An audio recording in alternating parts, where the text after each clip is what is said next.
तुम्हारा शिवाजी महान कैसे, तो उनके साथ एक जोड़ दिया गया कि दादाजी कोणदेव की वजह से महान, जबकि दादाजी कोणदेव का शिवाजी के जीवन में कोई योगदान नहीं। तुम्हारा चंद्रगुप्त मौर्य महान कैसे, तो जोड़ दिया एक चाणक्य नाम का कैरेक्टर, जबकि इतिहास में चाणक्य का कोई उल्लेख नहीं। कोई विदेशी जितने भी इतिहासकार हैं उन्होंने कहीं उल्लेख नहीं किया। तुम्हारा कबीर इतना महान कैसे, तो जिन मनुवादियों को कबीर का जन्म नहीं पता कि कब हुआ था, वो बताते हैं कि विधवा ब्राह्मणी के गर्भ से हुआ था।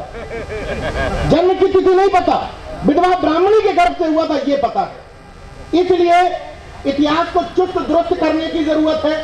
और साथ ही साथ ये मेरठ वो धरती है जहां कभी सर छोटू राम की विचारधारा की वजह से चौधरी चरण सिंह और भारतीय किसान यूनियन के लोगों ने कभी नफरतवादी राजनीति को, इशारों में समझिएगा, नफरतवादी एजेंडे को यहां पनपने नहीं दिया था। लेकिन नफरतवादियों ने एक झूठा बहुजनों के बीच में दंगा करवा करके उस यूनिटी को छीनने की कोशिश की। किसान आंदोलन में काफी हद तक वो दूरियां कम हुई हैं। यहां से शपथ लेकर के जाइए कि उन नफरत भारतीयों को पश्चिम उत्तर प्रदेश से उखाड़ फेंकेंगे। इतना तो कम से कम कर सकते हैं। माना जाता है कि विचारधारा तैयार नहीं हो सकती। आपने पश्चिम उत्तर प्रदेश में करके दिखाया, इसके लिए आपको बहुत बहुत साधुवाद और इस्तकबाल है। जागरूक क्यों नहीं होंगे? मुझे गर्व है कि जिस मेरठ में ये बोल रहा हूं, ये धन सिंह कोतवाल की क्रांति की धरती है। जिस मेरठ में मैं बोल रहा हूं, ये माता दीन भंगी की क्रांति की धरती है। अभी मेरे बड़े भाई रतनलाल जी बोल रहे थे तो मुझे भी इतिहास की बात याद आ गई कि जहां पर बोल रहा हूं यही बगल में 1857 की क्रांति हुई, और वो क्रांति माता दीन भंगी की वजह से हुई, और वो क्रांति धन सिंह कोतवाल की वजह से हुई थी। तो हमें उस इतिहास को जानना चाहिए। ये मैदान इस बात का गवाह है कि हमारे इतिहास को दबाने की कोशिश की गई।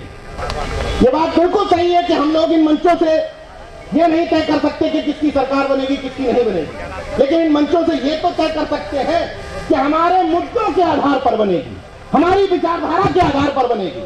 हम पार्टियां तय नहीं करते, लेकिन यह तो तय कर सकते हैं कि संसद में जाने वाला व्यक्ति अंबेडकरवादी होगा, संसद में पहुंचने वाला व्यक्ति संविधानवादी होगा। यह तो तय किया जा सकता है। अब छोटे छोटे अनुरोध कर लेता हूं क्योंकि समय बहुत कम है। छोटे छोटे अनुरोधों के साथ बात खत्म करूंगा। कोई बात नहीं करूंगा ये परिवर्तन वो परिवर्तन, यहां क्रांति कर दो। छोटे छोटे अनुरोध करता हूं आप बहुजन समाज के लोगों से। बहुजन यूनिटी एक विषय है। जितने भी कार्यक्रम हो रहे हैं, मुझे इनके पीछे पृष्ठभूमि में वजह लगती है बहुजन एकता। तो मैं इसी बहुजन एकता पर बात करूंगा कि आएगी कैसे।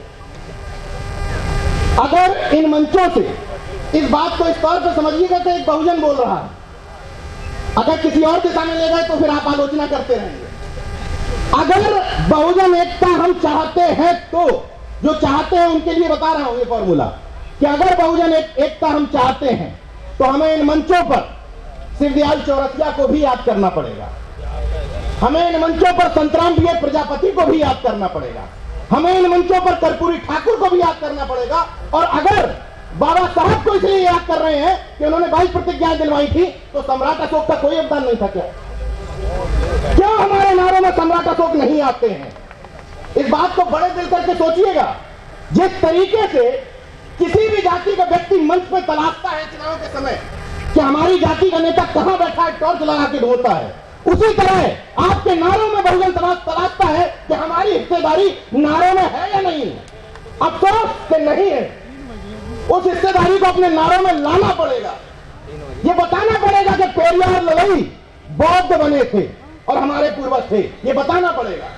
ये बताना पड़ेगा कि ये मेरठ महाराज सिंह भारती की धरती है, जो यहां से सांसद भी रहे, एमएलसी भी रहे और अर्जक संघ के संस्थापकों में से एक थे। ये बताना पड़ेगा कि महाराज सिंह भारती जाट समाज से आने वाले वो सांसद थे जिन्होंने सदन में आज तक किसी सांसद ने नहीं बोला है। ये बड़ा दिल करके बताना पड़ेगा महाराज सिंह भारती ने सदन में बोला था कि मेरे मरने के बाद इस सदन में मौन न रखा जाए, क्योंकि मैं आत्मा परमात्मा में भरोसा नहीं रखता। महाराज सिंह भारती ने अपने उनके यहां जो इस समय उनके नाती हैं, मेरे मित्र हैं मनीष भारती जी, वो कहते गए थे अपनी वसीयत में कि ना मुझे मेरे अस्थि कलशों को कहीं किया जाए, और हाँ एक बात और कह गए थे कि मेरे नाम के आगे स्वर्गीय न लगाया जाए। ये जो डुअल माइंडसेट एजेंडा है ना, कि बुद्ध भी रखे रहेंगे सजाने के लिए कि हम बौद्धिस्ट हो गए हैं, और बगल में देवी देवता भी चलते रहेंगे, तो ये जो पॉपुलर पॉलिटिक्स वाला एजेंडा है इसको खत्म कर दीजिए। मैं उनसे कहने नहीं जा रहा जो पाखंडी हैं, उनसे मुझे कोई दिक्कत नहीं है, लेकिन जो ये कह रहे हैं कि हम पाखंडी नहीं हैं, वो तो कम से कम हाथों से आइडेंटिटी कार्ड काट दो। जो कह रहे हैं कि हम नहीं हैं, मैं किसी के खिलाफ नहीं बोल रहा हूं, तुम खुद कहने आए हो कि हम बहुजन हैं। अगर बहुजन हो, अगर बाबा साहब के अनुयायी हो, अगर सम्राट अशोक के अनुयायी हो, तो गले से और हाथों से आइडेंटिटी कार्ड खत्म कर दो। इतना तो किया जा सकता है। और बहुजन एजेंडे के तहत जब मंच से भाषण देने आओ, तो तुम्हारे भाषण के 10 मिनट में कोई ये ना समझ पाए कि किस जाति का है। सबसे महत्वपूर्ण बात बता रहा हूं, होता यह है कि अगर मैं मंच से 10 मिनट में 5 बार संत गाड़ेकर का नाम ले रहा हूं, तो क्लियर हो जाता है कि ये है। ये नहीं होने देना है। और 35 मिनट में 30 मिनट बाबा साहब को रटोगे, बहुजन यूनिटी नहीं आएगी। 35 मिनट में 30 मिनट इन सबको बताना पड़ेगा, सबको, क्योंकि देश को बनाने में, इस समाज को बनाने में सबका योगदान है। समझो भैया, कब समझोगे ये बात कि हमें बड़ा दिल करके बहुजन एकता बनानी है। ये समझना पड़ेगा कि अपने घरों में क्रॉस करना पड़ेगा कनेक्शन। घर के सामने घुसे और पहली तस्वीर देखते हुए क्लियर हो गया कर्पूरी ठाकुर एक शनाई समाज का घर होगा। ये चेंज करना पड़ेगा। अगर अपने अपने घरों में अपनी अपनी जाति का महापुरुष रखे हो, तो इस कार्यक्रमों में आने से कोई फायदा नहीं होगा। बदल दो, 5-6 महापुरुष टांग लो। और अपनी जिस कार से इस तरह के बहुजन शादियों में जा रहे हो, मुझे कोई दिक्कत नहीं। बहुजन एकता के कार्यक्रमों में अगर जा रहे हो और तुम्हारी गाड़ी में 5 सीट में 5 तुम्हारी जाति के बैठे हैं, तो तुम बहुजन एकता के दुश्मन हो। कोई इसमें मुझे दो राय नहीं है। और अगर तुम्हारी भावनाएं तब जागरूक होती हैं कि आज मेरे महापुरुष, मेरे जाति के महापुरुष की जयंती है, तब मेरी भुजाएं फड़फड़ाने लगी कि अरे कहीं जयंती नहीं बन रही, तो तुम बहुजन एकता के दुश्मन हो। समय के साथ बदलना पड़ेगा। जो पहले फेज का जागरूक है, पहले फेज का, मान लिया कि जाति के नाम पे तुम जागरूक हुए हो, लेकिन कब तक? 1 साल छूट दे दी, जाति के नाम पे जागरूक रहो। 2 साल छूट दे दी, 3 साल छूट दे दी। अरे जो 20-25 साल से अंबेडकर भाग, नमो बुद्धाय, जगदेव बाबू और रामस्वरूप वर्मा की बात कर रहे हैं, तुम तो बदल जाओ। तब तो 1 साल वाले को बताओगे कि तुम चेंज हो जाओ।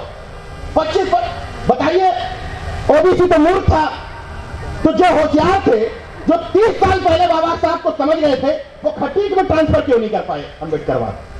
वो पासियों में ट्रांसफर क्यों नहीं कर पाए अंबेडकरवाद? हमारी गलती, हम तो मूर्ख थे, हम तो कावड़ हो रहे थे। महत्वपूर्ण सवाल है ये।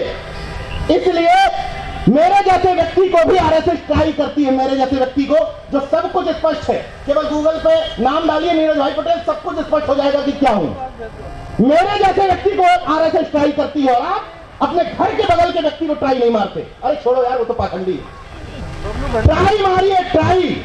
जितने भी आपके आस पड़ोस लोग रह रहे हैं, बिना ये सोचे हुए कि फलाना तो ये है, ट्राई मारिए। मैं चुनौती दे रहा हूं कि जिन समाजों को आप पाखंडी कहते हैं, उन्हीं समाजों से मैं हजारों अम्बेडकरवादी तैयार कर सकता हूं। मेरा चैलेंज है ये।